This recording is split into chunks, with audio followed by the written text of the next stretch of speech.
இந்த வீடியோ நல்லா பாருங்க. இந்த வீடியோல ஏ, பி, சின்னு 3 பேர் இருக்காங்க. இந்த 3 பேத்துக்கு முன்னாடியே ஒரு டாக் இருக்கு. இந்த டாகோட ஓனர் இந்த 3 பேத்துல ஒருத்தங்க தான். அந்த டாகோட ஓனரை எப்படி கண்டுபிடிக்குதுன்னு உங்க கெஸ்ஸ 10 செகண்ட்ஸ்ல கமெண்ட் பண்ணுங்க.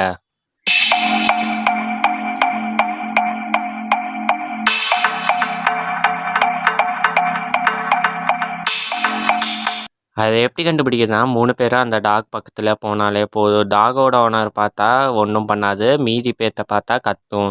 சீன்றது தான் டாகோட ஓனர். இதே ஆன்சர் நீங்க கெஸ் பண்ணியிருந்தீங்கன்னா, உங்க நேம கமெண்ட் பண்ணுங்க. இந்த வீடியோ பிடிச்சிருக்கான்னு சொல்லுங்க. அப்படியே நம்ம சேனல சப்ஸ்கிரைப் பண்ணிட்டு, பக்கத்துல இருக்க பெல் பட்டனையும் கிளிக் பண்ணுங்க.